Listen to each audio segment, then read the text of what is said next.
Deu ruim aí para o senhor Donald Trump. O Trump tá aí com medo, porque nos próximos dias ele vai ter que anunciar ou alguma coisa extremamente impopular nos Estados Unidos, que é um aumento massivo do preço do café, do ovo, do suco de laranja e da carne lá nos Estados Unidos, ou um recuo aí nas tarifas ao Brasil. Então ele tem que anunciar algumas vitórias. Porém, ele, como toda extrema-direita, ele consegue com a sua comunicação transformar derrotas históricas em vitória para o campo dele, que acha que, nossa, que coisa! Ontem, Donald Trump foi humilhado nacionalmente e internacionalmente. Internacionalmente, porque o Brasil fez um discurso duríssimo na Organização Mundial do Comércio e 40 países ficaram ao lado do Brasil num discurso contra os Estados Unidos. O Brasil foi direto. A política dos Estados Unidos é uma política nociva para o mundo e para o comércio mundial. É uma política que vai contra os tratados internacionais e a Organização Mundial do Comércio. O fato é que, e o Lula já vem avisando há muito tempo, e o presidente da China passou a encampar o mesmo discurso nesse mês, que é: as governanças mundiais não servem para nada. A Organização Mundial do Comércio só serve para sancionar país quando os Estados Unidos querem. Quando eles não cumprem acordos, e eles fazem isso de não cumprir acordos há 70 anos, desde que existe a Organização Mundial do Comércio, não acontece nada com eles. E o Brasil já falou, tem que ter uma nova governança mundial. Essa governança é o BRICS. O Lula falou isso com todas as letras e deixou Trump entre miliques.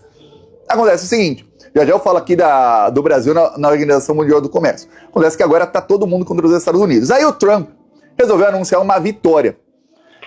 Duas, né? Uma foi realmente, posso falar que foi até uma vitória, mas tão pequena. E a outra foi uma derrota enorme.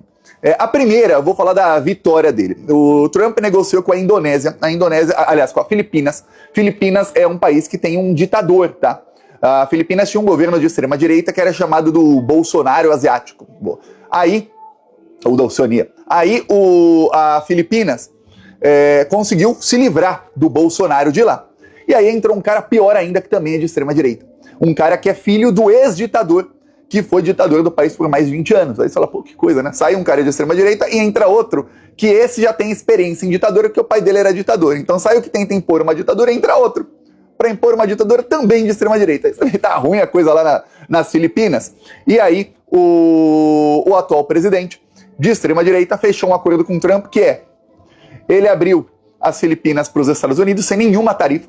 As Filipinas, os estadunidenses vão poder vender para Filipinas sem nenhuma tarifa, e o Trump, em troca, abaixou de 20% para 19% as tarifas para as Filipinas. Você vê como é que é ter um presidente entreguista que é contra a soberania nacional?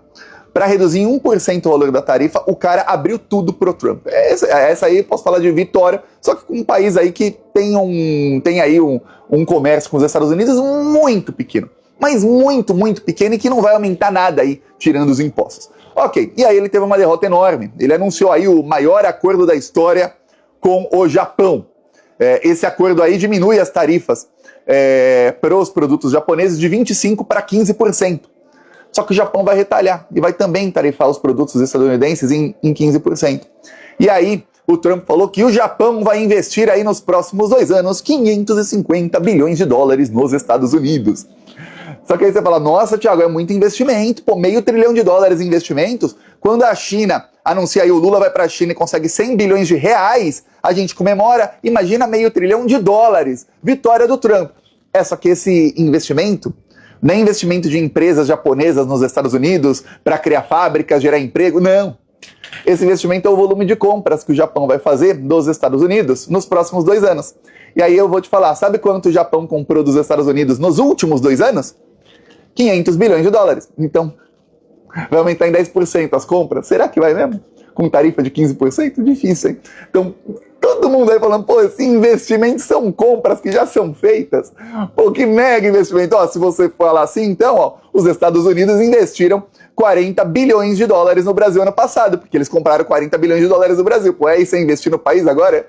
Só que a imprensa estadunidense já mostrou aqui o que vai acontecer de fato. Vou te mostrar. O valor econômico aqui para você, ó, acordo entre Estados Unidos e Japão é ótimo para Toyota e péssimo para Ford e GM. Ford e GM são as 2 maiores empresas de carro estadunidenses. Aí nisso, o Lula já articulou aí com o BRICS, ele abriu, eu falei aqui no vídeo de ontem, ele abriu um escritório na China, um escritório ali de contabilidade que vai prestar serviço a empresas brasileiras e chinesas, exatamente para saber como funcionam as tarifas entre Brasil e China. Não tem tarifa, como o Trump anunciou, mas tem os impostos, né, que um país cobra do outro em determinados setores. Então, o Brasil abriu aí uma empresa na China, né, um escritório, não é uma empresa, um escritório na China, para facilitar empresas chinesas de entrarem no Brasil e empresas brasileiras de entrarem na China. Não só empresas que vendiam para os Estados Unidos, mas qualquer empresa brasileira que queira vender na China. Ó, que beleza, Lula tá aí já abrindo novos comércios. Aí ele, na Organização Mundial do Comércio, detonou os Estados Unidos,